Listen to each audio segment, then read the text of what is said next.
and Breakdowns.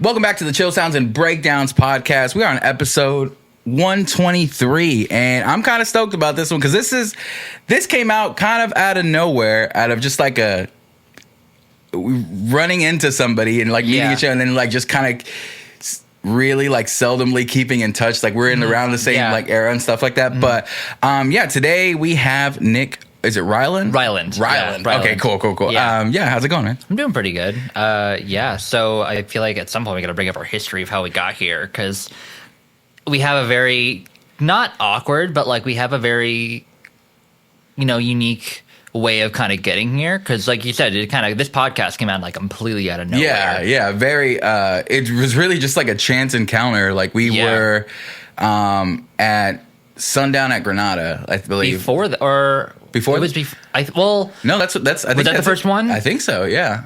Well, okay. What do you remember? Maybe I remember. Am I missing? Well, that was one of them. That was we saw my boy Jonathan Monroe Craig. The third, I think. But I think. So I work at Olive Garden, and I'm pretty sure it was you. I feel like I might be messing this up. But I take out to-go orders as my job, and I remember seeing I think it was your podcast, Chill Sounds and Breakdowns pod, I'm pretty sure, as like the email for the pickup. If that wasn't you, I'm wrong. I might be wrong. Was that I feel like I remember. Wow, like if that, I mean, yeah, that's the email. So yeah. I don't remember using it for anything, but I remember I might have been your partner who picked it up. But I definitely remember someone picking that up at the Olive Garden, nearby here where I work at. And I remember taking out the order, and I think I remember asking like, so what's with the email? And I remember like asking that very like kind of invasive question. Yeah. But I thought that I might be wrong. If it wasn't you, it might have been DJ. But other than that, that's the first time I remember thinking. I couldn't remember if it was that or Granada. Granada's the first, like, I remember speaking to you. Yeah, like, that was the first time that I remember. Yeah, because we were at the show, and actually you brought up like the Sun Sleep record that's behind you, which is that's when I got it. That's when I got it, because I got the chance to talk to have Devin on the podcast. Really? Like, Sun Sleep. Okay. Yeah, just shooting shots out there. Yeah, like I know, like originally Sun Sleep was like based out of Dallas, which Devin's the only one that's the entire band used to be Dallas based, and I think Devin was the only one that lives in Utah. Really? Okay. Yeah. So gotcha. actually, like on that, like Sun Sleep now is just Devin.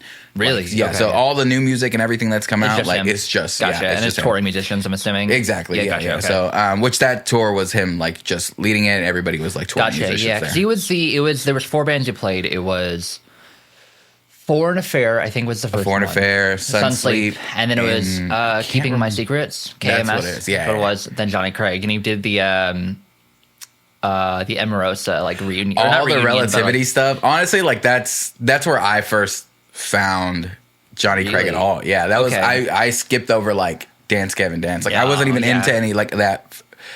I was barely breaking into like those genres of music like to begin with, and then I remember. I think the only Dance Gavin Dance thing I heard, Downtown Battle Mountain was out, but I only heard Whatever I Say Is Royal Ocean, the EP. With Zero, really? Yeah. So that's the only thing that I heard. That's a crazy start. I mean, I guess that makes sense if you kind of like grew up in the scene. I'm definitely a lot younger, so I joined like the metalcore and like the post-hardcore kind of realm only like maybe 2 years ago. Okay. And since then I've just like lodged myself right in the middle of it. Like I go to like all the Swancore, especially shows, as many hardcore and like post-hardcore shows as I can. But no, I didn't. That was way different from my experience, because I found my first introduction to Johnny Craig was through DBM1, but it was after Afterburner came out, because like I said, I only joined like the kind of scene, like 2 years ago at most. Okay. I think 2022. I think it would have been like May of 2022. So like only like 2 years in, and I'm like I have all the DD records. I have them. Like I actually got him to sign my copy of DBM1 on vinyl. Oh really? Yeah. I have that EP signed, because when Johnny Craig lived in Dallas. Oh yeah, he did that. He dropped one off like at a record store like in McKinney, I think. Yeah, and he's like, "It's signed. Whoever wants to just pick it up." When you were the one who got it, I hauled ass. Yeah, like, I literally like it went and me. I was like, "How?" Like that's so weird because like there's so many like weird experiences that I've had. Like I remember playing a show when I had a band, and we opened for the Color Morale, the Plot and You, Dayseeker, and Picturesque. Like we're on that. Crazy bill. Yeah. At one of the smallest venues, not around anymore, but it's a place called the Dirty 30. But he was in the audience, like, while just chilling. Yeah, that's while crazy. We played, and I'm just like, that's fucking crazy. All right, cool. Someone was like, he was nodding his head, and I'm like, that's enough for me. That's like, good. That's all I need. Like, I don't want to talk to him. Like, that's all I need. But yeah, no, that's kind of where I found it, because of the type of like vocals he brought to that genre. It's kind of really what was my gateway into like, let me listen to more of this stuff. Yeah, definitely. So regarding Johnny Craig, in a roundabout way, we'll kind of get to. I want to talk about the new project that you're involved in. We're gonna get there. Do we have like a schedule? Or like, no, whatever. Yeah, whenever. If you want to bring it up now, you can. Because I mean, I could talk about Johnny Craig all day long, but I know I need to cut myself off. So I have an album coming out soon. It was going to be Halloween, was the original like release date. I saw that there was like a delay. Just delayed it. Yeah. Really, because you hopped on. Well, not just damn, you. I fucked it up. I fucked everything up. No. So we have. It's a 15-track album. It's a concept album. It's called Artificial Energy. It'll be out. I'm shooting for like New Year's at the latest. Okay. I want it done in December. I have my cousin who Reflex or Jake. He's coming down sometime around the release date and to like probably go over all of it again before we drop it. But the album is 15 tracks. It is a concept album about how nothing in life is like really like natural anymore. The energy we put out, quote unquote, is like very artificial. So like anything down from like the dating pool in like the song Matrix that just came out with AZ Gutter. So it's like kind of like a hip hop kind of sway-esque mixed with like shoegaze and dream pop. Okay. It's very like, if you like Deftones, if you like dream pop, shoegaze, Fleshwater, Loathe, like any of those genres, any of those bands, you'll probably like the record. I'm trying to keep it as like palatable as possible because I really want everyone to listen to it. I'm like there's some songs on it which you're yet to hear, which I don't think I've sent you too many of them. But one of the tracks we got you on, Dimension, the 6th track on the album, will be dropped as a single probably in the near future. I can't decide if we want to put out Neurochemistry first or Dimension because Dimension's done. Yeah. I'll hopefully have it out by the time this comes out. The songs would be teased more so than they are currently. Yeah. But the album with, like I said, it's all a concept album. Matrix is very like about like dating and how nothing feels like you feel like you're in a matrix a lot of the time. Neurochemistry is the 2nd track. My friend Caleb Mendez, he does clean vocals, very reminiscent of like Chino from Deftones. Okay. And that song's about how like everything down to like the melatonin that we take to go to bed at night is like very artificial. Yeah. Everything feels like it's like we're being replaced by AI or being replaced by machines. And like I have an unclean verse at the end of the track talking about like specifically AI in art. Yeah. Because I have very, very strong feelings negatively about AI in art replacing artists. Serendipity is the one happy song off the album that was the first single, leading one, that's all about like finding the natural beauty in life. And serendipity is a term that basically means like a really intense, like euphoric sense of like happiness. And so that's kind of the kind of general vibe. There's some songs about like consumption and specifically drug usage. There's songs about like structural norms and societal norms that unfortunately cause really negative effects on people. Which I won't talk about too much because I want to be surprised when the album came out. And then my favorite one, which I have my lovely girlfriend doing vocals on 2 tracks. But the first one that she's on is called Annihilation, which will be the last track, the last single before the album comes out. And have you ever seen the movie Annihilation before? Annihilate, I guess not. No, okay. First off, watch it. Everyone watch it. It's really good. But the song is about how parasocial relationships kind of exist, and how we kind of look at celebrities and kind of like try to copy them or imitate them in some ways or others. And like that's kind of the premise of that track. And so like it's all very things that are like very human at its core, but human only like the last like 50 to 100 years. Like drug usage, like the dating pool, like stuff like that. And so that's kind of the general vibe. There's my my plot synopsis, my pitch. Go listen to the album when it comes out. Hopefully it'll be out in the next 2-3 months. But yeah, your track, Dimension. Yeah. Kind of came about just again out of nowhere. Like I just remember you posting about having like some tracks like, oh, these need vocals, and I've been having like the itch for quite a while, and I was like, oh, you know what? Like I felt like you like I was like, I think you have people that are gonna like jump on these, so I'm just like, but like let's see if I go if there's like some time, like if anything, I'll at least get a song to kind of mess around with. And you sent 2, and I listened to the first one, and I'm like, okay, that's pretty cool. And then you sent Dimension, and I was like, oh, I really like this. Like, Dimension's really good. Okay, so I have a couple of people who I have a lot to get to. I'm trying to like bring in myself. We have plenty of time. I know. So I've sent the track, the demo that you made, like with the first mix you sent me, to like a couple people, and like all of them like right away were like, this is the one off of the album that'll get big, like for sure. So my friend Matt, who Punky Iggy, he's the guy who did the Billy Royalton art for Dance Dance. He's gonna do a visualizer for it, and like he told me to like talk about it as freely as possible. Really? Okay. He said so they'll be hopefully coming out. Which is wild. Like you were like, oh, like I have some news for you. Yeah. Like, by the way, wait, I was like, what? Hold on. And then like I went through like because I obviously like know that album artwork, but I went and like looked through the page and looked at all like the animations and stuff like that. And like it's so good. Yeah, like, it's not bad for the promotion. So I'm not gonna say no to it. Yeah. But yeah, that'll be when the album comes out. That'll be like the music video and or visualizer for that, and I'm super hyped for that. Yeah.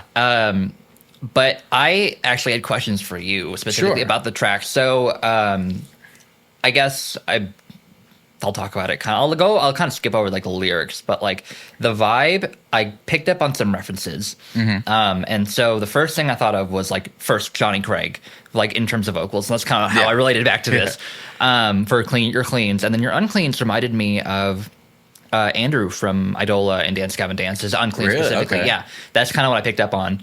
And then also picked up on like a lot of like kind of Tillian singing like phrases in your melodies, and then Sleep Token was also the big one, which right there. But yeah, those are my references. I don't know how much of that was like intentional. Like I want to pick your mind on like what were you thinking when you came up with those? There's only the Johnny Craig one, like I get quite a bit because it's one of the probably more prominent influences that I took on when I started trying to really sing. Was like, I really like that. Let me learn how to do. So a lot of earlier stuff that I would try and not be able to really do was a lot of like Johnny Craig stuff. So now I think it's just like embedded there. Like, and totally. That's like a bit of it. But I definitely like don't try to like emulate his voice or anything like that, but definitely like the influence is like very prominent. And it came out and it sounds great. I'm so ready for this song to come out. Sleep Token is just like, it's what I consider, I think right at the moment, like my favorite band. I don't think I did anything super on purpose. Maybe on like that last part. It was more the vibe that you kind of captured with the instrumentals. If I threw in like a single piano in that track, that's a Sleep Token song right there. But I was like, okay, like that might be like a new one that's taking like some space there. The one that I know I thought I blatantly did, like in my head, I'm like, it's who I was listening to at the time, and it's Too Close to Touch on the chorus. You know? Oh, no. God. You would probably really love them. Too Close to Touch. I don't think... Okay, what genre is that? Very post-hardcore. Like, perfect. Like I love iconic, like, I love post-hardcore. If you like there's a chorus, there's a song that they do that I was like, I think... And when I wrote the chorus, I was really excited, and then I was like, I think I ripped this off. And I went and like listened to it, and I'm like, okay, like they're different. But it's... In my head, I know what that influence was, and it was kind of just like it really like it's just vibe because the melody's different, the everything, like the syllables and everything, like it's not the same as I thought in my head, but in my head I was drawing a straight connection to that. But yeah, and then singing, like I kind of just tried a bunch of stuff. Like when I wrote it, the first part, it's all just very. My writing process is all about what the song is kind of like calling me to do. And so I just sat here. Actually, like this is where I was when I like wrote it. Yeah, I was just sitting here, and I'm like, all right, like let's listen to it, and I listened to it over and over, and it was just humming melody. So like the first few lines is I did it in order. Like of the way the song is just like, okay, this feels right now. And then I was like, this is very safe for me, that whole beginning. And I'm like, I can do that. I go, but it's very safe. I go, I want to try something that's harder. And that belt. And the belt. Yeah. And I was like, okay, like, let me try that belt. And I'm like, oh, like, that's something I used to be a little bit more insecure about doing. And that, like, belt came out very easily, so I wanted to push harder which was the chorusy part, which was like, because those notes screams I used to not hit the chorus. I guess it's not really a chorus, but like it's what I picture a chorus would be. Which is fine, but I'm like, if there was a chorus, like that's kind of what has the chorusy vibe to it.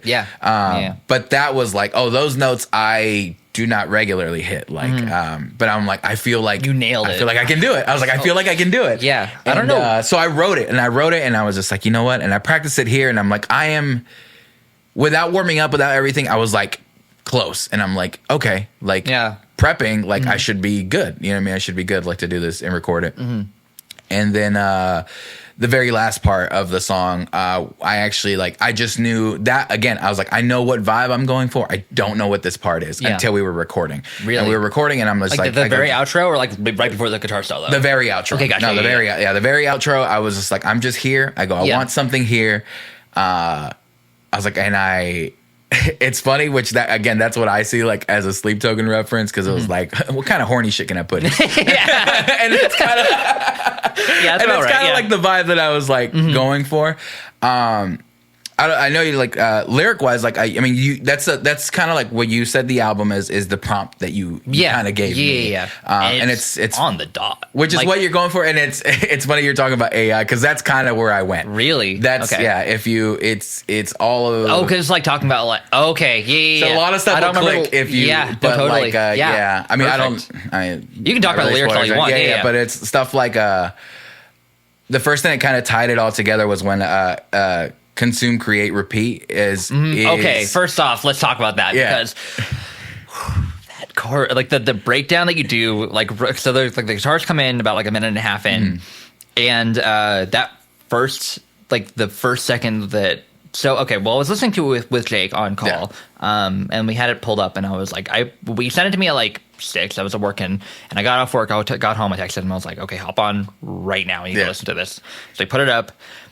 And like the first part, because the vocals are so much louder than the instrumentals and the rough mix, I was like, okay, I can kind of see it. I like it. And then that screamo verse came in, and I was like, yeah, that's it. No, this is perfect. This is awesome. Like immediately. And I was like, we went through and like we listened to the track, and I rewound like just that screamo part, like just the breakdown with the guitars, like 4 times, 5 times. And I was like, this is so good. So that like I remember when because I wrote it singing first, and I'm like, I like that. Like when I first wrote that, I'm like, I really like that. And that I go, it comes in eerily at the beginning, and then I really want like I go, I need it to come back, but it needs to be more intense. Like it needs to be very aggressive, which in the screaming part it just worked. Perfectly. And so you've done vocals. I forgot the name of your band that you sent me before, but the tracks that you sent me, like what caused you to like want to learn screaming vocals then?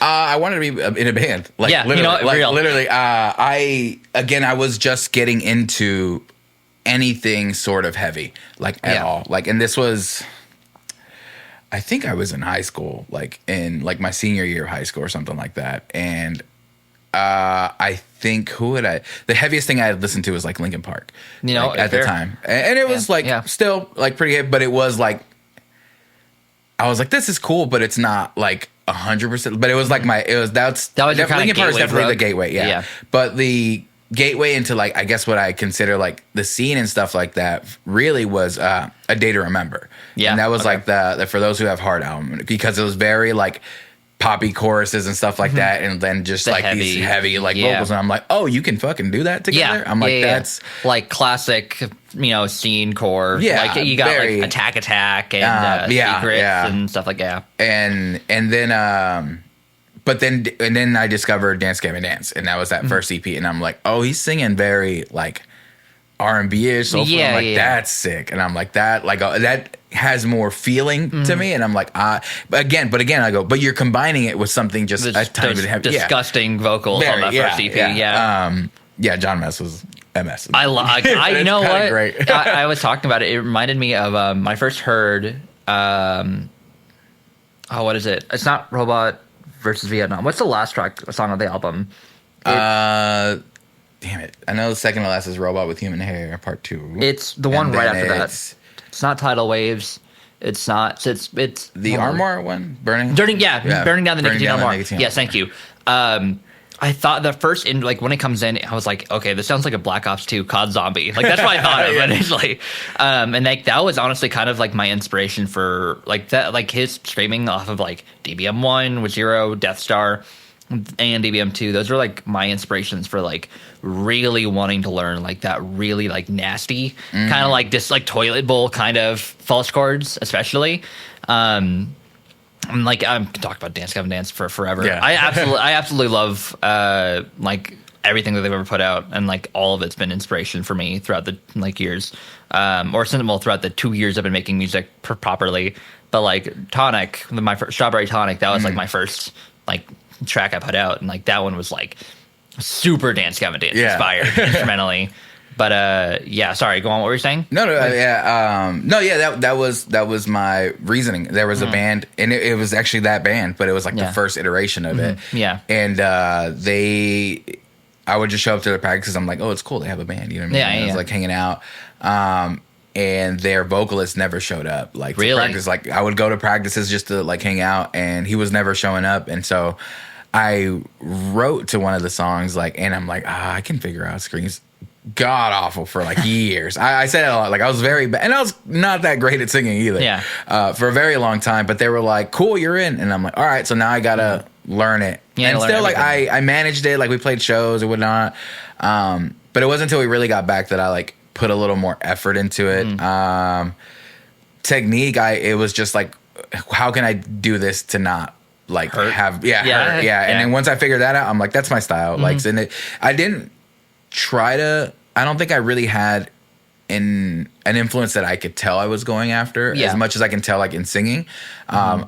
With screaming, I really was just like, what can I do? Like, that's what came out. Sure. So like that's how they sound. So I was like, okay, like that's the one I'll use. Like, and over the years, again, I try to even give it a little bit more range in itself, but I never really cracked too much at like going super low or like gutturals and stuff like that, and then super high, you know. So I'm like, you know what? Mine is really just to convey a certain like emotion. I go, and I'm going to keep it kind of like that. That was on when you sent me Dimension. That was like kind of perfectly what that song needed, because like it's very heavy, but also you can tell like there's a lot of powerful emotion behind it, and like I like having.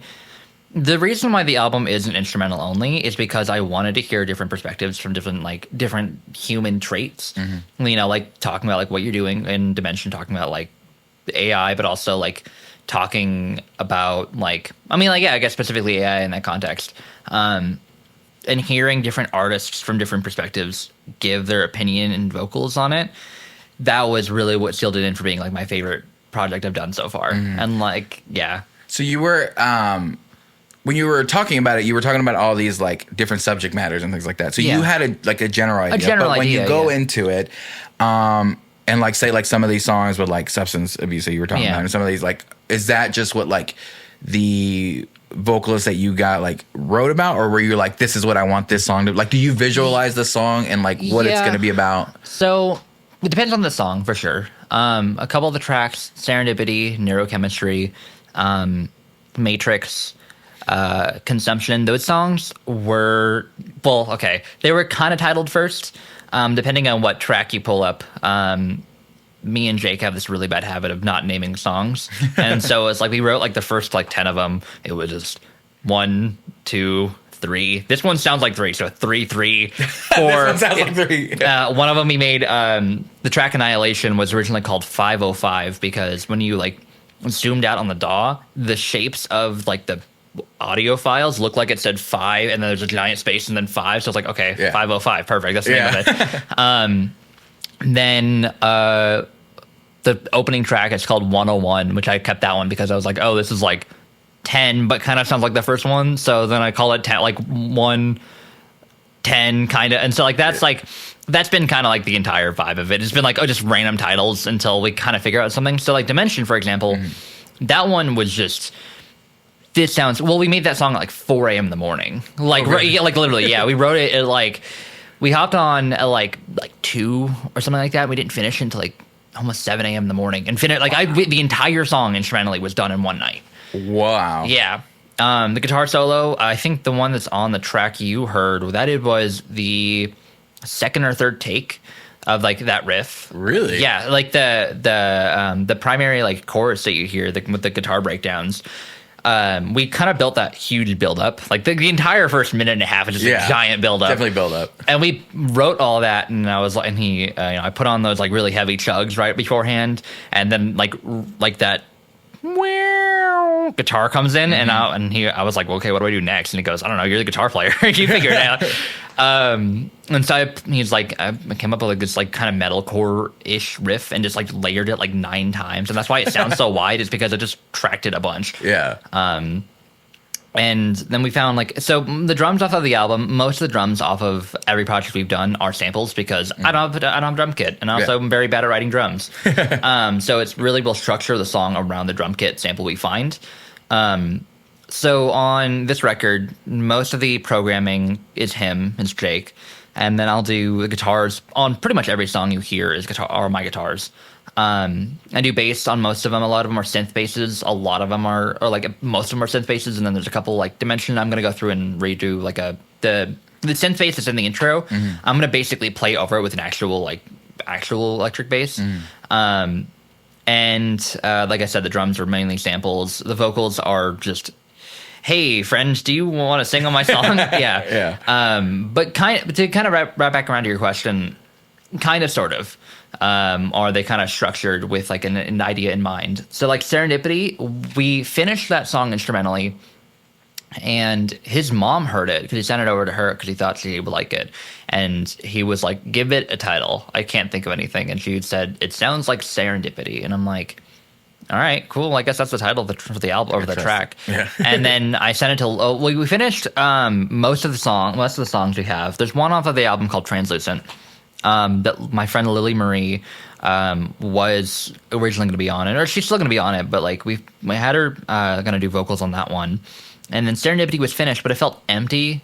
Like it could use a vocalist, and so I sent it over to her. I was like, could you come up with anything? Here's a song. And she's like, okay, what do you want me to sing about? And I was like, I don't know, just use the word serendipity in there somewhere. Yeah. And like that was the whole prompt. Really? Yeah. She came up with that whole track about like finding beauty in life and realizing that there are evils in the world trying to confiscate that beauty and stuff like that.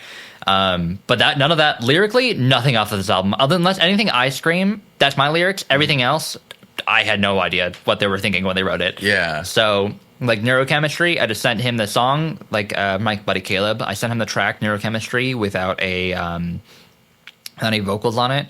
And I was like, this song's called Neurochemistry. You want to do something with that? And he goes, I like that title, and just wrote that whole song up. Like, it wasn't intentional for it to be about like, melatonin or, drug usage or dopamine or adrenaline or whatever, but it just came out that way. And because it was a simple title, it was kind of a prompt, but like kind of sort of not really. Like Dimension, I didn't tell you to sing about anything directly. And it's like, here's the title, here's what the album's about. And then you had your way with it. And same with Matrix, which we again wrote that night and then sent it over to AZ to do vocals on. And we watched him pull it up on his DAW on like Discord, and he just like went through the entire song like note for note. Wow. And came up with the lyrics and tracked the lyrics as he was writing them. And everything you hear off of Matrix, obviously it's produced down, but like that's like the first or second or like third take he did off of it, and I probably could have been better, but like I really liked that song, and like the way he did it, I was like, okay, perfect, it's good. Yeah. And so like most of the songs I've came up with been like a day or two at most. The longest one we've had is like in terms of like the writing process is the current closer. There might be like a bonus track, quote unquote, but the closer off of the album is like 10 minutes long. Wow. And also you'll like it. It's very heavy. Yeah. It's structured in like kind of like a 4 or 5 act section. And like the first part is like kind of repeating, kind of looping build up. And that second part is like 2.5, 3 minutes long. Just all like straight up, just like metalcore adjacent. I don't really know what genre I'd put it in, but it's heavy. Yeah. And so I do screams off of like 4 songs off of the album, including I put on some vocals underneath the mention. Yeah, you were saying, yeah. Nothing crazy. It's not like overtaking your vocals in any way, just more like backups. But technically, I am on 5 songs out of the 15, I think. Currently. Yeah. I should know this. I mean, I'm technically on all the songs, but vocally, I'm only on 5, I'm pretty sure. That's cool. So, so what have you, how long have you been doing like vocals and stuff? Ooh, that's a good question. I want to say at least a year and a half. Okay. Not like a crazy long amount. Only uncleans. I don't sing really. But it was because of DDD that I got really into it, and I was like, I want to learn how the hell he does that, because I watched Strawberries Awake as my first introduction to the band, and I was like, how the hell do you make that sound? And so I spent like 3-4 weeks learning how to do like false chords and vocal fry, and so I learned like the science of like, you know, the kind of muscle folds that are in your throat and how to get there exactly, how to get the sound. And then I kind of learned, like, went from just like kind of like yells, like John Mass kind of yells, which weren't very good, to like I definitely leaned more into like I love deathcore vocals. I love deathcore. I don't get a chance to talk about it that much because I don't make it at all. And it's different from I have no like reason to talk about it really, but like Slaughter to Prevail, even though Alex Terrible might be the not great person, well, that's a whole other conversation. But like Slaughter, Lorna Shore, Chelsea Grin, those are like 3 of my biggest influences in terms of like deathcore vocals, especially. And so basically kind of combine like deathcore vocals with like kind of yells. Like that's kind of how I get the sound off of like Neurochemistry at the end and Translucent. Because other than that, like I don't really have like a good way of describing it other than just like it. For both of the songs I just mentioned, I asked Jake, like, what do you want me to do? Like, what kind of vocal should I do? And he said, sound like you're in pain. And I'm like, okay, cool. So I cranked up the reverb as hard as I could. And then like stood like over there far away from my microphone and just like yelled as loud as I could because my microphone would have clipped otherwise, because it's like a $20 microphone I got off of Amazon. Oh, really? And I throw a blanket over my head and like lean as far back as possible. And like that, 'cause I'm doing it in like my living room, so there's no soundproofing at all. But yeah, no, that's my the kind of sound I got off of those songs are just like kind of a combination of like deathcore influence and like metalcore influence with just forcefully trying to sound like I'm in pain. Forcefully trying to sound like, all right. Yeah. I mean, if it works, it works. You know? Yeah. Like, everyone, like, I feel like you find the way, like how to get the sound that you're getting. You know, it's funny because like I've watched interviews of like metalcore vocalists or deathcore vocalists being like, it's the same thing of like I expected them, like people like Will Ramos, for example, Lorna Shore, like learning how to do his vocals, and he did it a little bit more like kind of scientifically, quote unquote, like did a lot more practice on like what to do in specific. But like most artists, they kind of just like find their sound and they're like, oh, I don't know how I do it, I just do it. And like I was like ready, like coming in here like expecting to like bring like a good answer on how to answer that question, but no, it's the same thing. I don't know, I found it out one day. Yeah, like I mean, I've seen I remember discovering the I can't remember the lady's name, but she did the whole Zen of Screaming thing. Oh God, Melissa. Cross? Yeah. Melissa Cross, is that the right? Something like that. Yeah. She's great though. I've seen like I saw just like a bunch of vocalists who were like, to me, I'm like these people are great, and they're like, oh, okay, but now I'm like learning how to do it like correctly. And then like again, because like stuff like. At the time, I was like, well, I play shows and it's fine. Like, my voice doesn't hurt. But I also don't take into account, like, those bands are touring bands. So, like, you're doing it night after night. That's, and, like, learning, like, what vocal rest was before. I just thought it was, like, people trying to be assholes and not want to talk to people. But it's like, oh, no, like, you got to, he's like, no, I just don't talk until, like, the next show or whatever. Like, when we get a chance to, because you have to save your, and then, like, I remember, like, that song that I sent you that, like, my band did, like, that was my first time really, like, tracking something, and I just went in there and tried to like raw dog it, and it like sucked. Like I had to like do it so many times. Like I got lucky that they let us do it as many times as I did. But I remember the last song we put out, I got done in like an hour both like singing and screams because I'm like, oh, like I didn't talk that whole day. I warmed up. I like took care like for the past like few days, you know, and it was the smoothest like recording process ever. And I'm like, oh, okay, like if you prepare for these things, like or if you try to do things right, like literally. It gets way easier. Like it makes perfect sense. But yeah, like I feel for the most part, people are just kind of like figure it out themselves. Because other than that, because even like I try to watch, I bought it and I try to like watch the Zen of Screaming thing, and I was like, this is a lot of work. There's a lot of it's a lot of information. No, it's like very dense with like. I haven't done that one in specific, but I've watched like how to scream videos on YouTube, and all of them have been like, drink a lot of water. Drink a lot of water. Drink tea with honey. Don't drink coffee. Don't drink milk. Don't have an espresso machine in my house. That's like, a huge bummer. Like, because I have to like warm up like 2 days in advance to do like record vocals. I can't just like do it. Yeah. And it's a bummer because A, I live in an apartment. B, I work nights, so I don't really have a chance to do it. Like I can do it during the day, but like usually since I work nights, it takes me a little while to decompress. So I'll like not even go to bed until like 4 in the morning most nights, and then wake up at like noon. And so I have noon to like 3 to get ready to do everything in my day. So take care of all my errands and take care of my house and prep for the day and do everything that's not just working on vocals. And then I have to be at work at 4 generally. Yeah. And that's 5 days out of the week. And then also I live with my girlfriend. And guess what? Recording vocals are embarrassing sometimes. Especially if you suck at them, recording vocals are so embarrassing. Oh, I feel that. Yeah. That's why I'm lucky that I can work with Daniel, who runs like Noise Route with me, a DJ.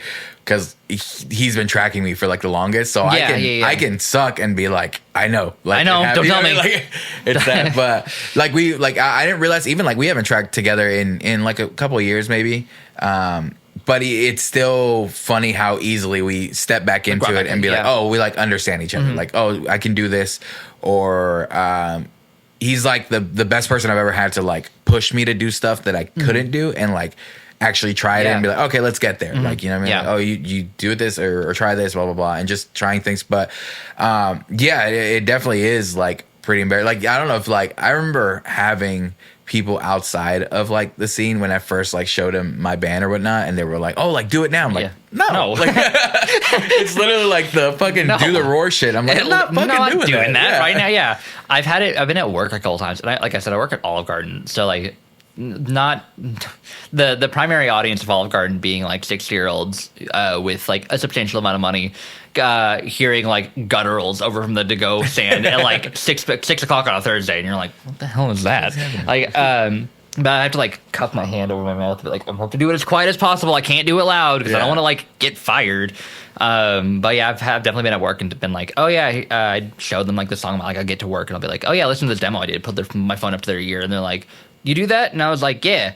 They're like, how do you do it? And I'm like, in any other context, you ask me at home, not here.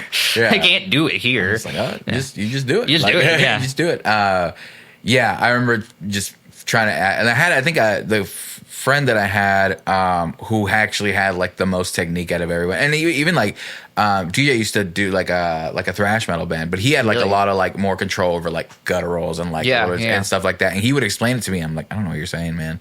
And then I had a friend named Andrew Patterson who still does music, I think under Unalaska, but his vocal technique was very like perfect. It's like it like a nice range to it, and he's like, like if he wanted to do this, like he knows exactly how to hit like the right like notes to it. And I'm like, there's a whole science to it of like how to like fold your tongue in specific ways and like push with like a specific part of your like chest. All I know is the only term I remember off the top of my head is like the cricoid cartilage, which is like that weird like spot like when you're doing a guttural, like right there basically just wobbles back and forth, and that's what causes that weird vocal fry sound. That's the only thing I remember off the top of my head about like the science of screaming and stuff. But you were talking about I remember having I played a show and I'm like, dude, this was like the worst show. Like my vocals like sucked, like really, like it was really hard to get stuff done. And I remember my friend being there, and he actually does like voice lessons and stuff like that. And I was like, dude, you know what, I think I need to like learn how to take care of myself, like, so I need to do it better. And he's like, all right, well, first of all, like He's like, very basic shit. He's like the same stuff you just said. Yeah. He's like, you need to make sure you drink water all day. And I remember that day, I'm like, I didn't drink any water today. Yeah, that would do it. Yeah, and he's like, it was like 3 things, but I remember like, he's like, yeah, you can't have any dairy like the days of like, so any like milk or cheese. And I'm like, I just had because it was at Killers in Denton. I was like, I just had a quesadilla right before this. And I'm like, damn, dude, I did everything wrong. I didn't do one thing right. I'm like, that makes sense. Yeah. But yeah, like it's kind of cool learning like your voice and whatnot. Like to be honest with you, like I remember my mom when I would show her like stuff, she'd be like, "Well, it's not really good," and I'm like, you know what, Mom, you're real for Thank that. you. Like, you're not wrong. I appreciate the honesty. Yeah, it's definitely not bad. But like I actually showed her Dimension like when I was like, oh, like I was like, by the way, like I haven't recorded anything in a long time. I'm like, oh, I recorded a song, and she listened. She's like, which one is you? She thought I was just doing the script. I'm like, no, I did both. And she's like, that's really good. Like, and then later, like, which she's like this older Mexican lady. Yeah. And she's just like, he's like, hey, can you send me that song? Because she wanted to show like all her friends at work. I was like, okay, like, all right, funny. Okay. But yeah, it's an interesting journey, like to learn your style. And I feel like it always starts with like emulation. Like it's always like, let me figure out, what do I like? Yeah. Let me learn how to do that. And then you realize like, okay, like this sounds more like natural to me and like what feels natural to you. And that's kind of what it is for guitar also is like so there's history, but I started guitar second because my first band I ever really got into when I was like 9, 10 was Fall Out Boy. Nice. My dad had he would take me to school every single morning and on his like old like his iPhone, like his like iPhone 2 or whatever, he would play like on like the Apple Music, he'd play like Sugar We're Going Down and Thanks for the Memories. Mm-hmm. And those are the 2 songs I remember like that he'd have on his playlist pretty regularly, and I was like, I like that band the most. I didn't know what about it. It was like it just hit. And then a couple of years went by and I kept listening to them, and I got obsessed with them. Then like kind of delved into like the pop punk sound and scene. So, Panic at the Disco was like the big one other than Fall Out Boy. Obviously Fall Out Boy, like I said, and then MCR was another big one. And then from there I was like, okay, when I went into middle school, I was like, okay, I want to learn how to like play drums. And so I went to like, I joined like beginning band, and I was like, oh, they put you in front of one snare drum. And I'm like, this is so boring. Yeah. Okay, fine. Once I moved from percussion, playing drums in the marimba and the the cymbals as well at different points, I moved over to upright bass.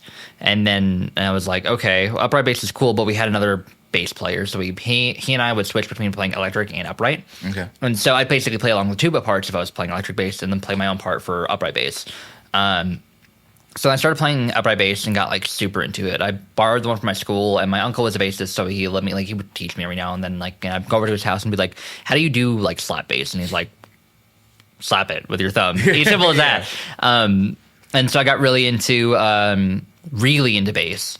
Played it constantly over the summer. I borrowed a bass from my uncle and just played it constantly. And then because I eventually learned okay, all the cool riffs I can think of off the top of my head, that's a guitar. That's not a bass. Mm-hmm. And so I went to this pawn shop. I grew up in Oregon. Okay. Yeah, Portland, Oregon. I went to this pawn shop called Stuff. And it's called Stuff, yeah.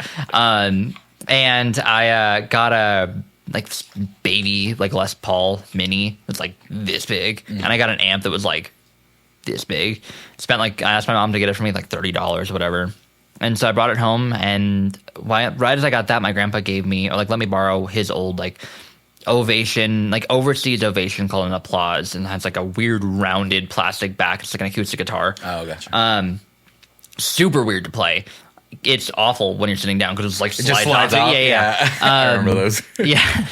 But I got really into guitar, and then I kind of just kept playing, and I eventually started learning. I got into the Beatles around 2020, and so I started playing the shit out of the Beatles, Abbey Road, especially Rubber Soul and Revolver. Those are my albums. I still know all the guitar parts like that. I learned the bass parts, and I listened to the isolated bass.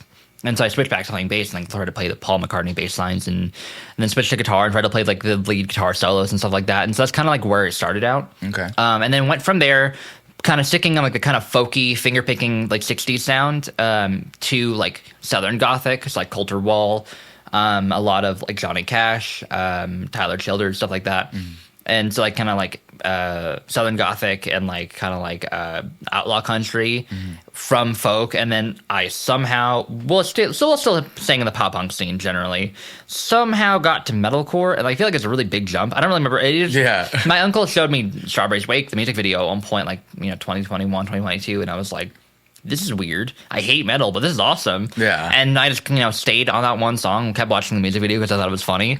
And then eventually I got like super into it. And then, from there, I was like, okay, the screams are kind of cool. Okay, maybe I like them.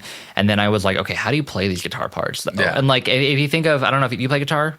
I grew up learning like classical guitar and stuff like that, but now like electric. Okay, yeah. So Will Swan from DDD, insane guitarist. He's great.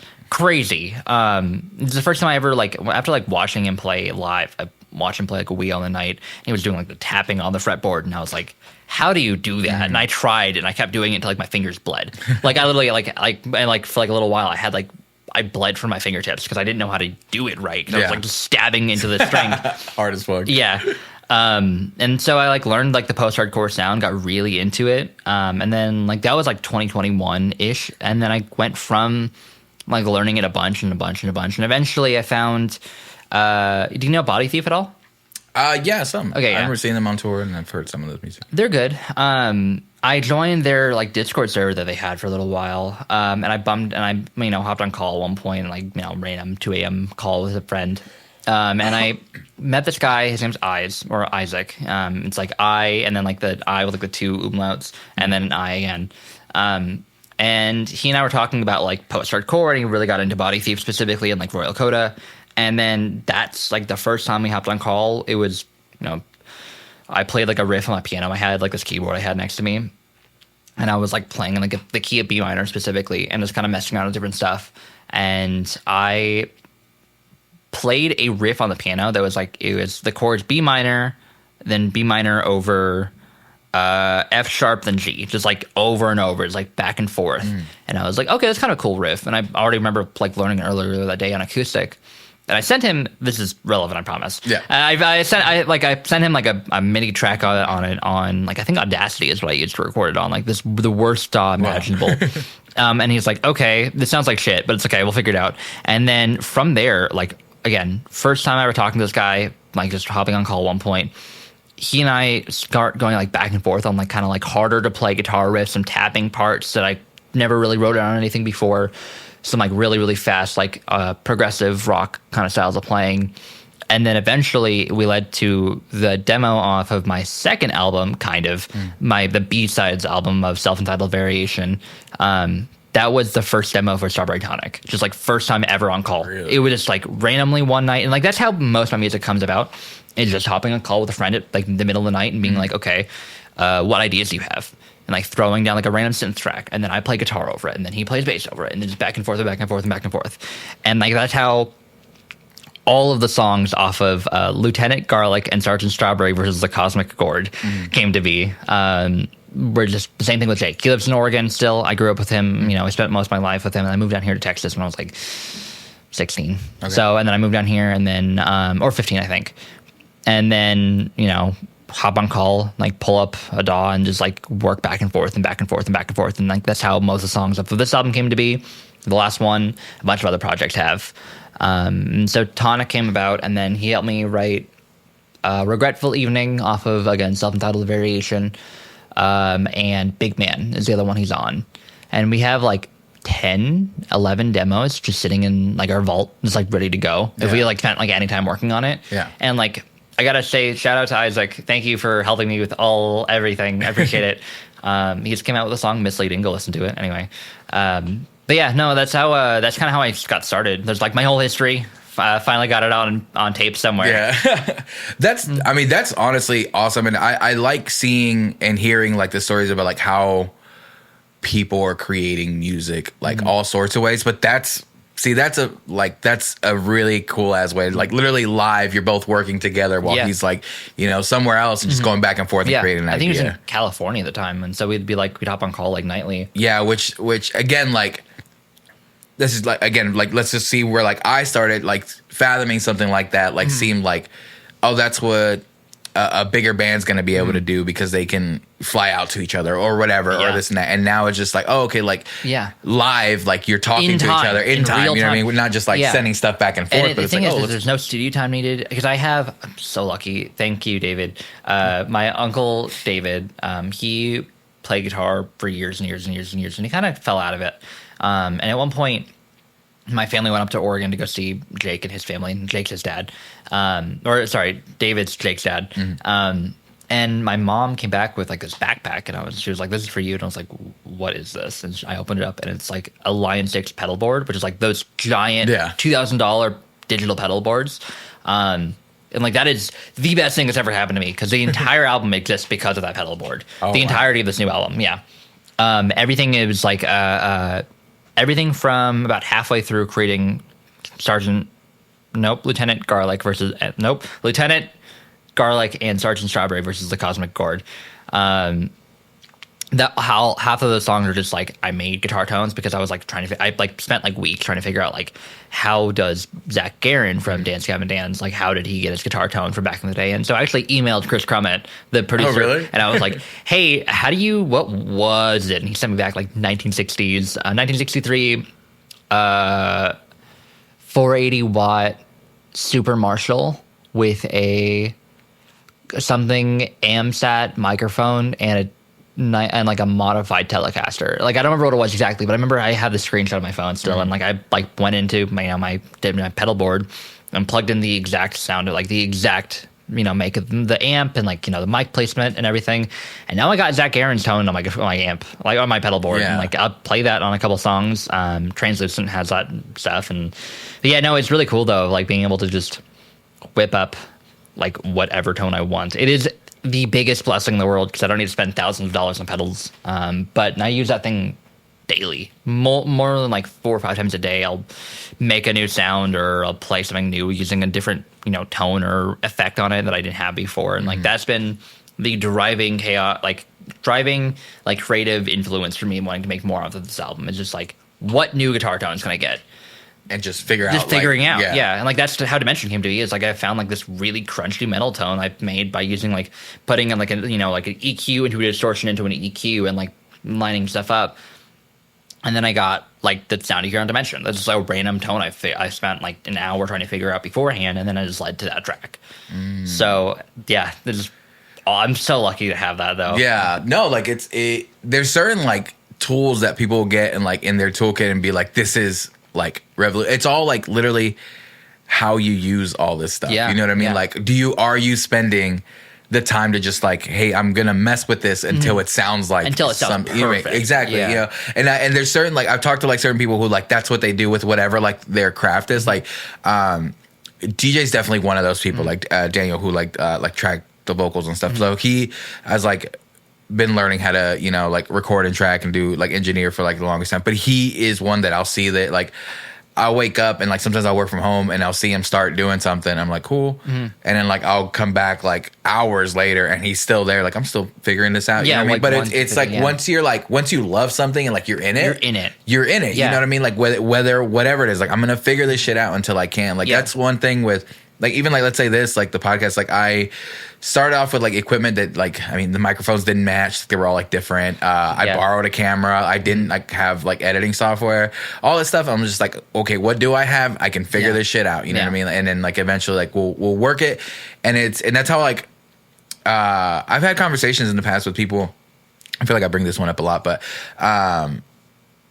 it's the idea of like people who feel like they don't have like passions and stuff like that. And I'm like, the easiest way to figure that out is like, what are you spending your time on? Like easily. Sure. Like what are you like, oh, I need to do this. No one's fucking telling you to do it. No one's paying you to do it. Like you're just like, I'm going to sit here and figure this out. You know what I mean? Like that, I go pursue that stuff. I go, that's the stuff that's going to make you like happy. And it's like, and that's what's going to give you fulfillment and purpose. You know what I mean? So like, and that's super cool to hear. You know what I mean? Like you get like, it's whatever you make out of whatever like piece of equipment you have at the time. And it started with like with Tonic, especially like before I got the pedal board, this was like last year in like August when I got that.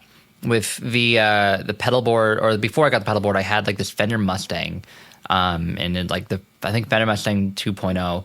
And it just had like one of those like just electric knobs that just like you switch it and you can like mess with like, you know, the bass and the treble and the gain, and like that's really it, other than like a couple effects on there. And I would spend like forever trying to get like the exact tone for like a Beatles song. And so I like literally wrote it down. I have a Google Doc in my house, or like on my computer that's just like, you know, 1960, like out of like the 10 like presets are on there, like 1963, like bass man with like, you know, the bass and treble set to 4 and 7 and the, you know, Les Paul rhythm switch and like the tone to 5 or whatever, like 2AT.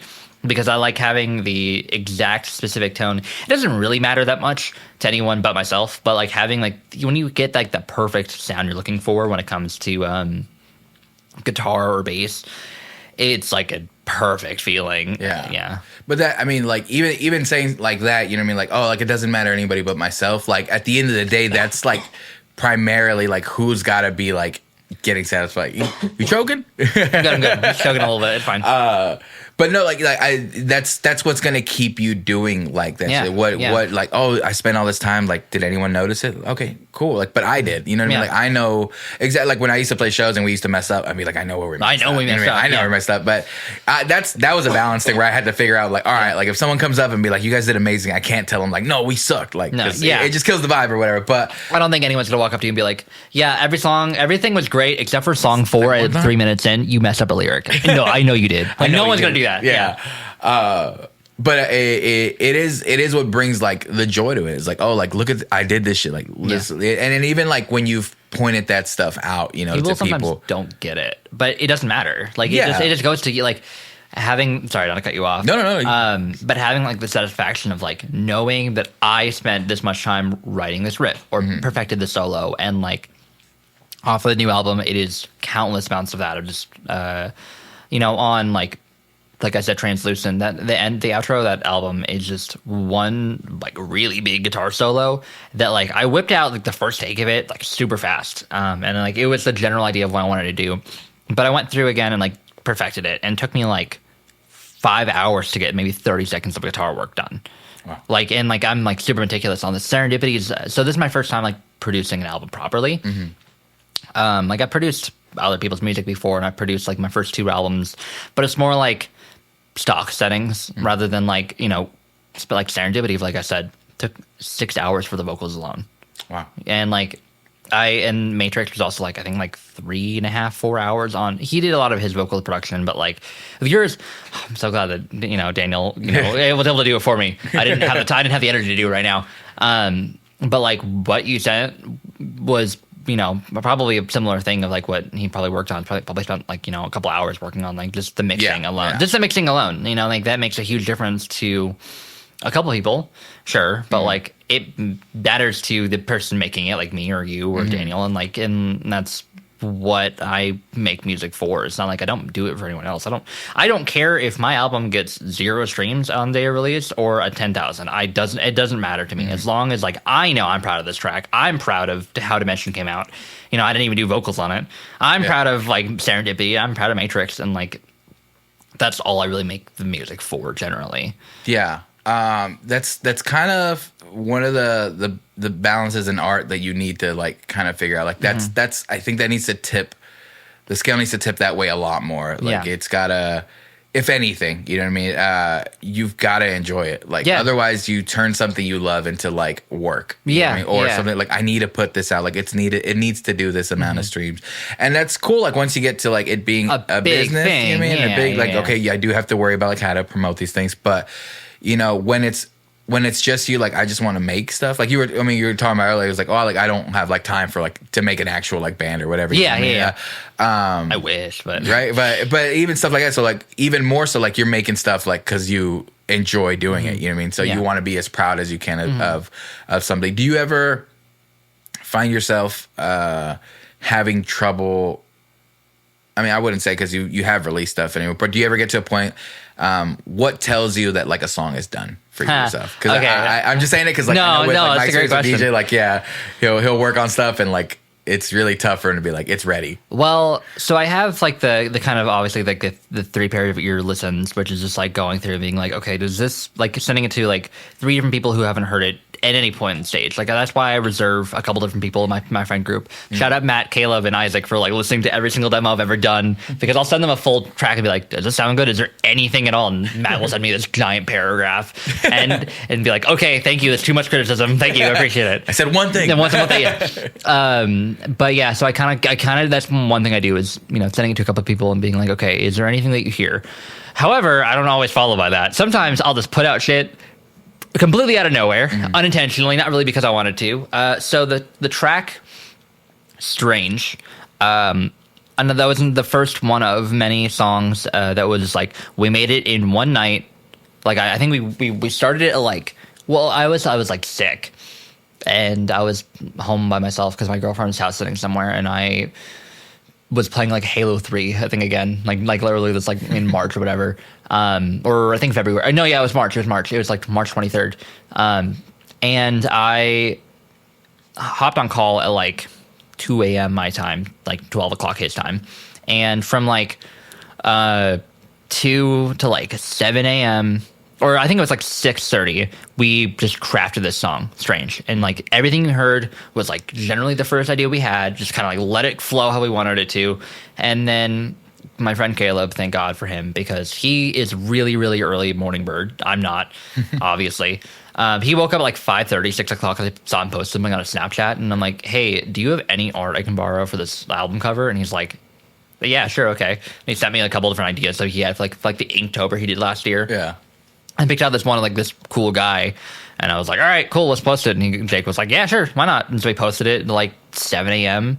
I went to bed and woke up at like 2:30 the next morning, and I saw my girlfriend the next day, and I was like, so I put out a song last night, and she went, you did? You just put it out? Like, you like, what song was it? And I was like, a new one. You haven't heard it yet? And she's like, you put out like a song like without, okay. And like, so the songs that I've done that with have been Strange. The EP Glorified Noise was very, very similar. It was like the title track Glorified Noise and Love at First Flight, which is my personal favorite off of that entire section of music I've done. Just all one night, really, and like kind of put it all together and like, yeah, this works together.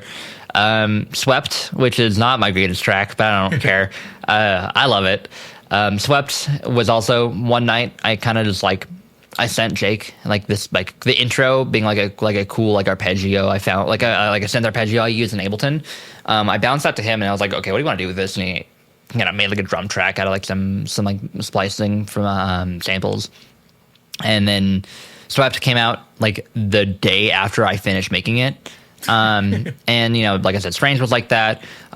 Fruit of the Tree and the Garden, which are whole other things. So off my first album, about half the songs on it were going to be used for a different project. Fruit of the Tree, The Garden, Genesis, Life on Mars, and Stay. Those 5 songs. And then from Say Yes, from the B-Sides album. Those were all going to be originally, I was commissioned to make a soundtrack originally. Or I guess not commissioned, it's more like asked to at the time. So my friend Caleb, like I keep mentioning a bunch, he wrote this book called Outside of Eden, and he wanted to do like an audiobook for it, and I was like, I'll do the soundtrack for it. And he's like, really? Okay. And so I went through and like made one song per poem in like a book. It's like a poetry book.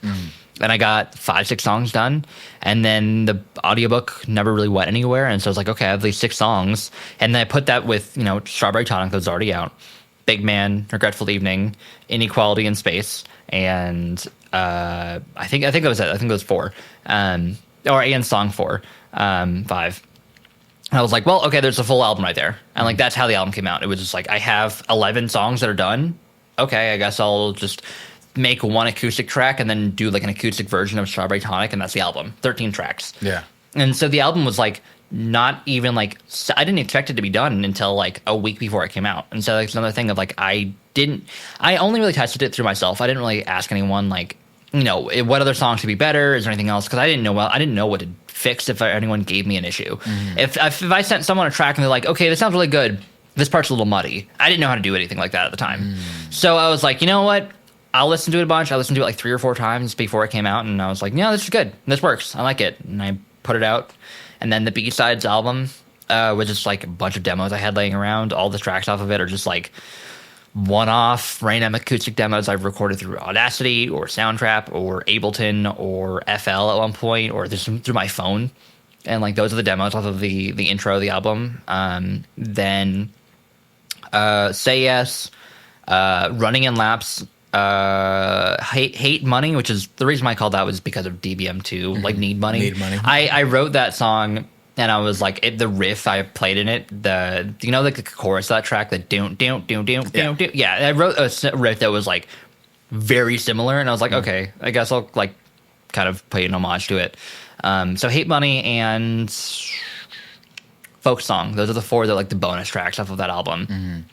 And like I said, Say Yes was part of that original soundtrack for Outside of Eden that never went anywhere. And then I kind of refined my kind of craft a little bit. And I would say I got better at like production, especially. I've been every single night I go home, I'll spend like a couple hours in Ableton making something new, a new track every single night. I gave myself that challenge of like just something. It doesn't matter if it's a minute long or 2.5 or 5.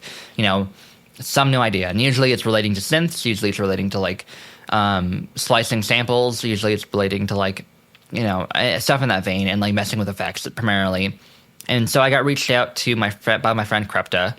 And she asked me directly, like, hey, can you make a soundtrack to my game?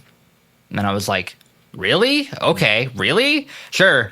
All right. So she was like, okay, here's $200. And I'm like, okay, pressure. First off, there's pressure now. And so I sent back a couple tracks, like 2 or 3 tracks, which are yet to come out or even be like really teased at all. First time anyone's hearing about this. I haven't even talked about that on my own account yet. Yeah. So here you heard it here first, y'all. But yeah, so Happiness Undefined will be like a side scroller, like action adventure game, kind of like Don't Starve, and like the kind of the movement pattern of it, like being on like a 3D plane or like 2D plane kind, or like 2D plane with like a 2D character. That's kind of the idea of it. But it's like an action adventure, like kind of beat 'em up, like, or not beat 'em up, but like it's like an action adventure game. And so like I'm doing like a very like synth heavy and like kind of like almost chiptune-esque like rendition, not rendition, but like tracks for the entire album. So I'm doing like 20-ish songs that are like all short instrumentals to be like repeated throughout the track or throughout the game. And so when that game comes out, that's me doing it. All that music, also all the sound effects I'll be doing as well. Really? Yeah. And so I told her like, I don't want you to pay me any more than $200. I don't feel comfortable taking that money because I've never done like any kind of soundtrack work before. I've never done like Foley art before. Give me $200 and then just like if you feel like tipping after the album's done, that's up to you. But I'll let you decide. Yeah. So I finished that. I'm finishing up that right now. Hopefully that should be done, and the soundtrack will be out first. Because the game probably won't be done until like next year or maybe even early 2026. But the soundtrack should be out, I'm hoping, for my birthday, April 29th of 2025. That's my goal. That'd be nice. So yeah, there's something to look forward to there. The other thing I wanted to bring up was I'm starting a band. Sick. It's by band. I mean, it's really just a project between me and my girlfriend. She'll be doing clean vocals on all the tracks. Very like the idea, like the kind of inspirations are like for vocals for her. It's like Evanescence is a big one. So Amy Lee, Chapel Roan is kind of another big one of that she's been influenced by a lot. Paramore, obviously Haley Williams, absolute goddess of a vocalist.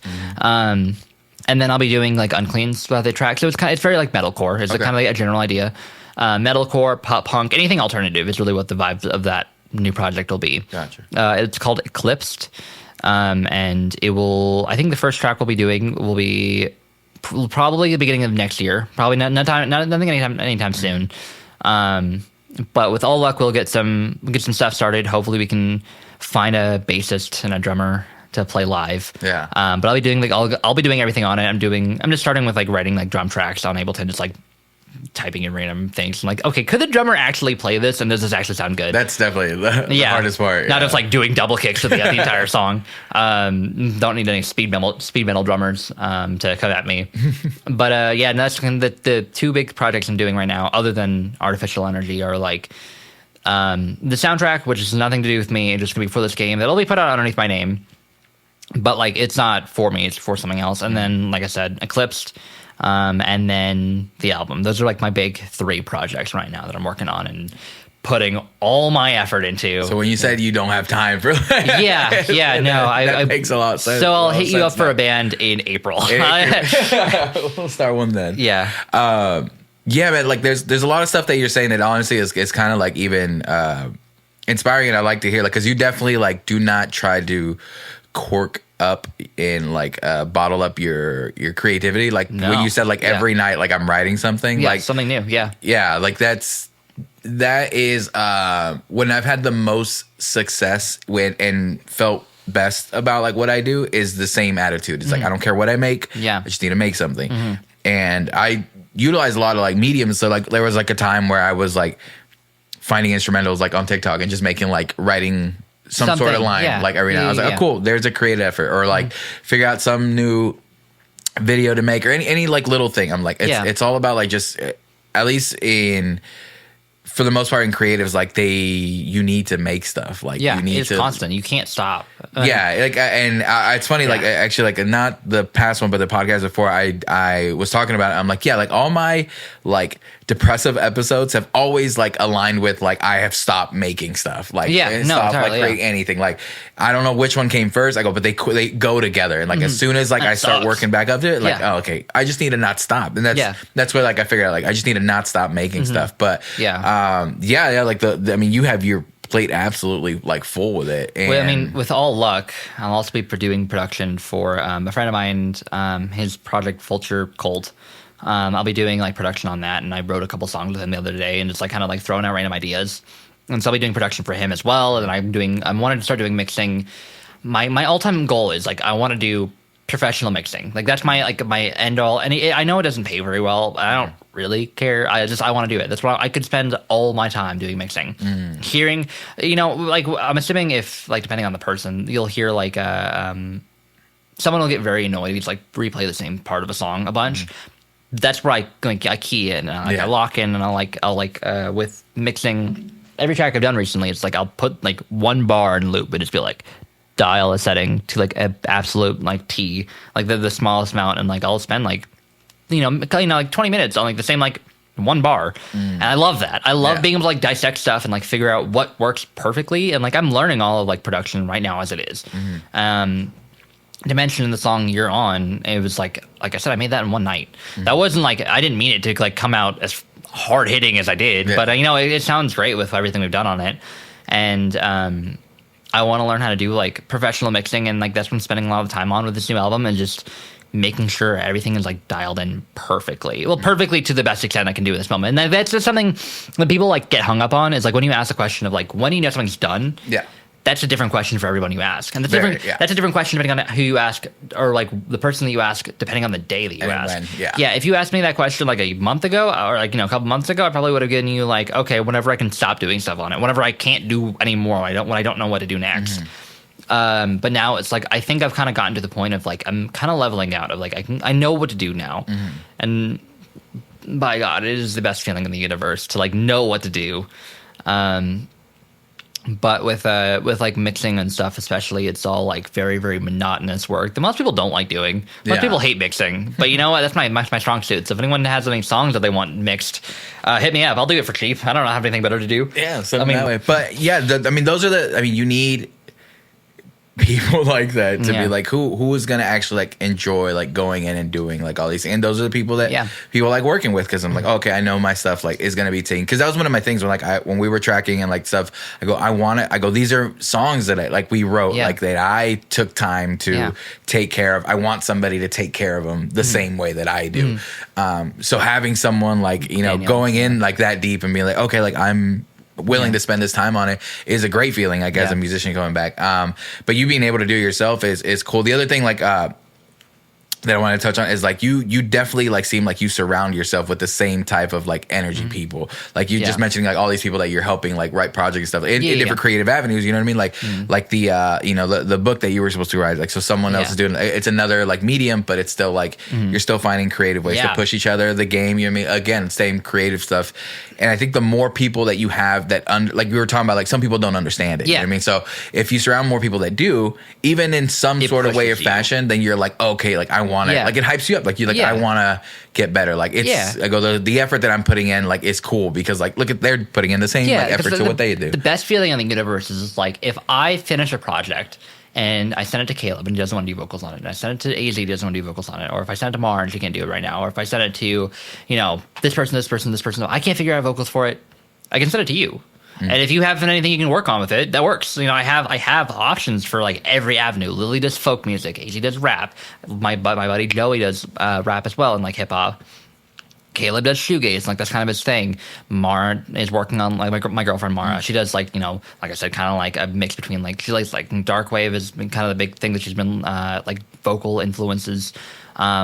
Also like chaperone, like that kind of stuff, and like kind of folky. You do good, post-hardcore, like perfect post-hardcore sound. And like I love that. I love being able to just send anyone a track and have the different like inspirations shine through. And like with Serendipity, it's like almost a folk song for being dream pop. Like it sounds nothing like folk, but the folk influence is there because of Lily. Yeah. And like having just a vocalist, also like Johnny Craig even, he loops back around every single, like a project he has is super R&B or soul influenced. Even if it's like his trap rap projects or his like, with Zero, they're all very, very like soulful and very R&B. And I love that you can hear vocalists like shine through and like genre, like define genres because, or defy genres because they're just like bringing whatever they want into the song that they're working on. Yeah, it's what pushes music forward, to be honest with you. It's mixing, experimenting. Just throw shit, like figure it out. Like, and again, like if there is I've liked people who've seen like, I want to put this genre into this one, and it's not, because I've seen two ways. I've seen people who just mash it together and be like, okay, that's gonna work, and it's just very careless. But I've seen people who are like, okay, I'm gonna figure it out and know how to put it into where it actually will flow. Like you're like right now, what you're saying, like it doesn't sound like a folk song, but the folk influence is in there. You know what I mean? So that type of thing, because they figured out how to put that type of influence into this type of song, right, to where it works, where it actually like feels like something cohesive. But yeah, I feel like that pushes music. I feel like having the right people around you just pushes you. I honestly, like, this was super cool just to hear you like talk about. Again, like one of my favorite things is just that the reason why this podcast has kept going as long is because it's just talking to people about finding what people, they like. Yeah. And again, the more connections you make, the more like the same people that now, like, okay, like if whatever.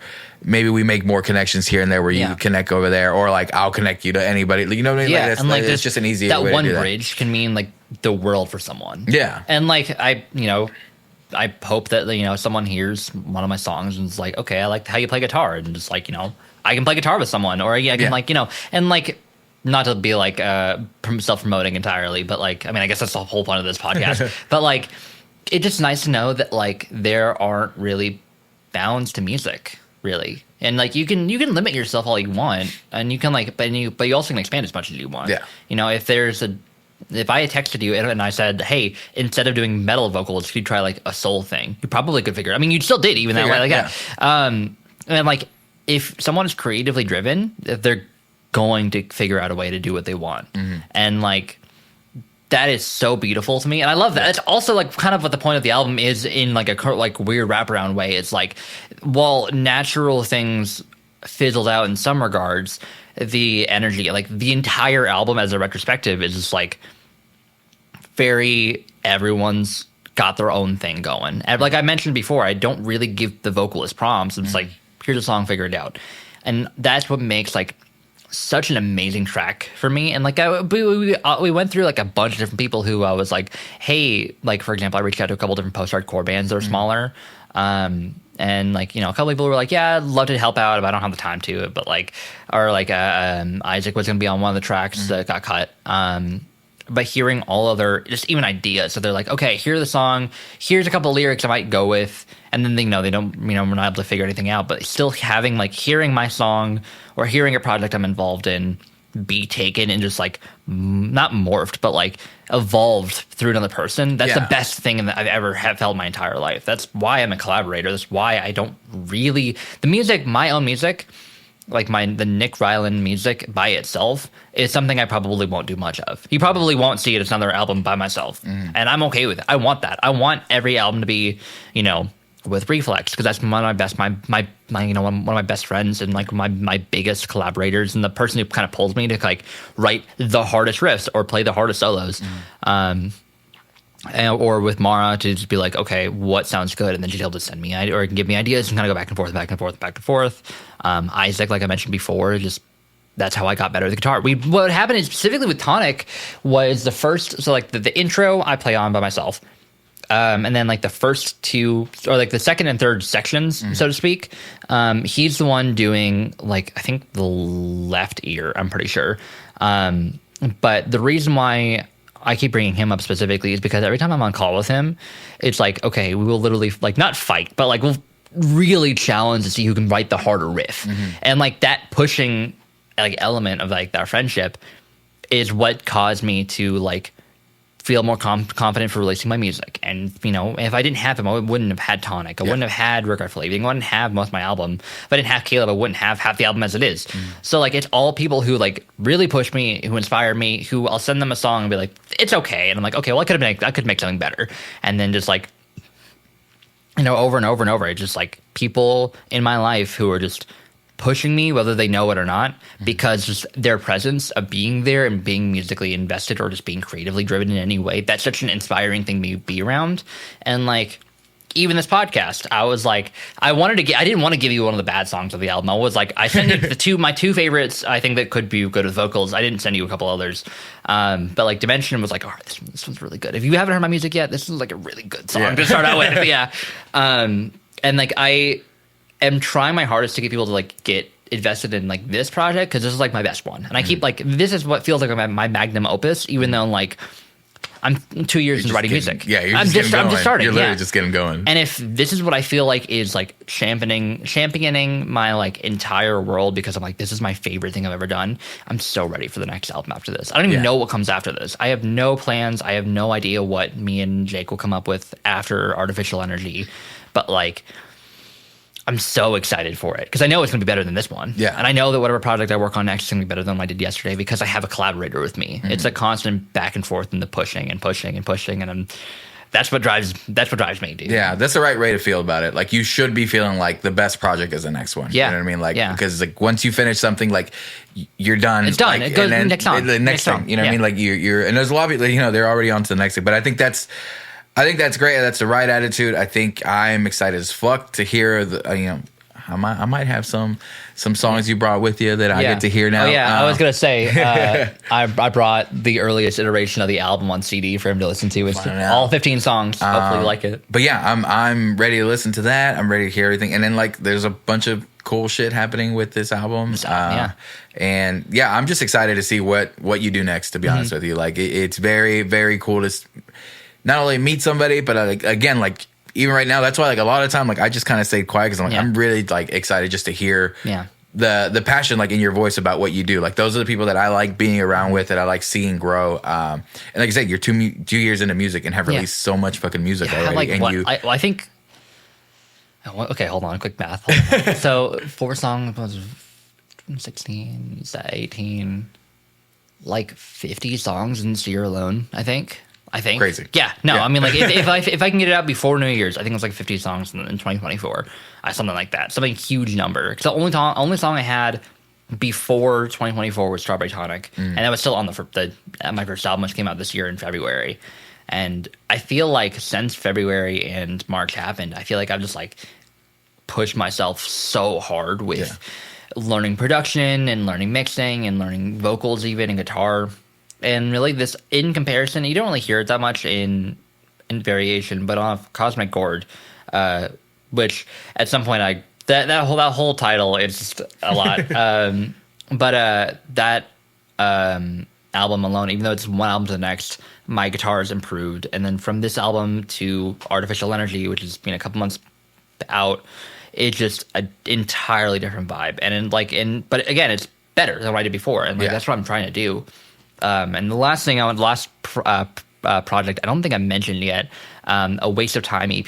That album is like really just throwaway songs, just like B-sides that like I can't put the title track anywhere off of any project I have. I can put one of my favorite song that I have to bring up is Damn.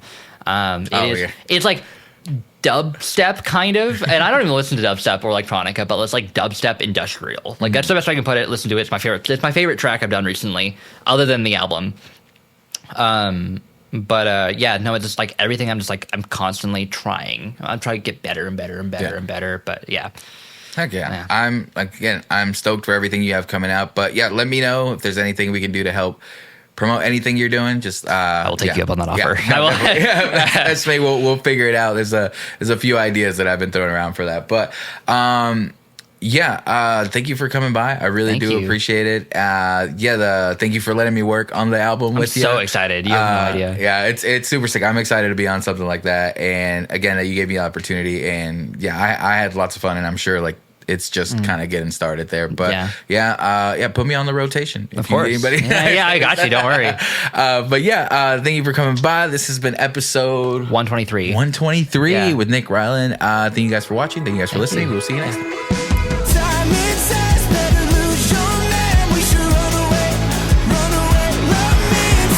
Sounds and breakdowns.